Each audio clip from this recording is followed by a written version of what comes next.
Okay, so this will be the second video in the two-parter discussing the finances of how I, go about living this lifestyle that I'm living right now.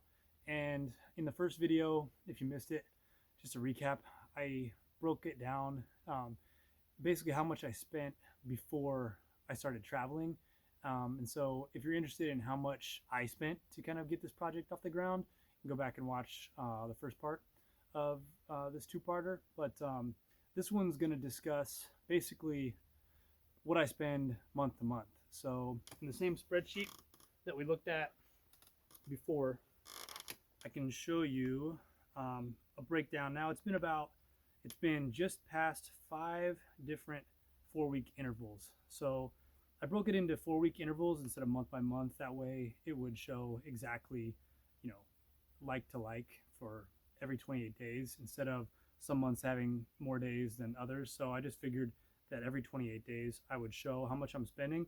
My goal before I got started, honestly, was to try to spend $1,000 a month, and that was I knew it at the time. I knew that was going to be very ambitious. That was basically breaking it down so that I think I had it budgeted that I was going to spend fixed costs about $900, and that left only about $100 for incidentals for a month. And I knew that was really ambitious, and it was unrealistic. And so, at least for the way I'm living right now. And so, after 5 different 4-week intervals, my new goal is to try to spend $1,200 every 4 weeks.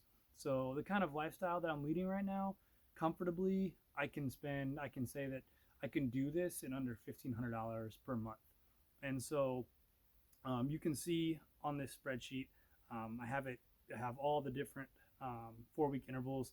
The one from 11/5 to 12/2, that one's a little bit of a outlier because for a lot of that time I was back in Hawaii.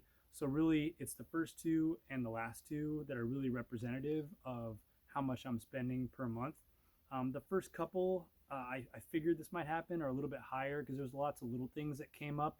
Um, I can't even remember what they are. Just little, you know, things like, you know, paper towels and just little things I didn't have that I needed to get along the way. That now I kind of have a pretty good supply of those things, so I don't have to get them I don't have to get all of that stuff at once. It just kind of little by little comes along. So, like I suspected, the first couple of months were pretty high.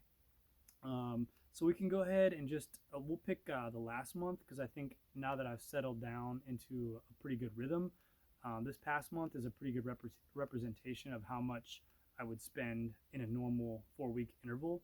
So for groceries, I spent $215 and eating out $76. This was the 4 weeks when Marissa, was visiting for a portion of it, and so that might have thrown off these costs a little bit, but not much. In general, you can see I'm spending anywhere from like $150 to $300 per month on groceries, and then eating out just kind of fluctuates when I go see people or when I spend some extended time in a particular city. I might spend a little bit more on eating out and a little bit less on groceries. But in general, I'm trying to keep it between about $100 to $200 for eating out. Overall, to try to keep my costs down, I'm trying to eat as much as I can with the groceries that I buy instead of eating out, because eating out can definitely hurt the budget. Miscellaneous supplies, like I mentioned, like toilet paper, propane cans for the stove, little things like that always come up, batteries, that kind of stuff is what I always toss into the miscellaneous supplies, and that can vary pretty wildly, but anywhere between like $0 to $100 for me for a month or for a 4-week period is about what I'm spending. Tourism fees, that can just depend on what I do.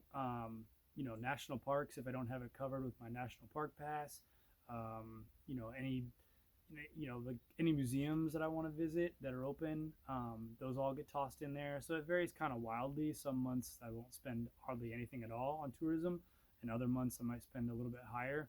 Just kind of depends on where I am and where I'm going. Gas is the big one, as you can see here. Looks like I'm spending anywhere from like $300 to $500 per 4-week interval on gas.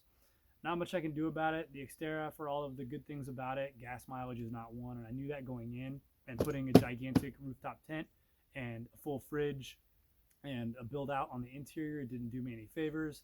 So I'm down to about 15, 16, 17 miles per gallon, which I know is not great. It is what it is. So gas mileage is not great here, but it could be worse, I suppose.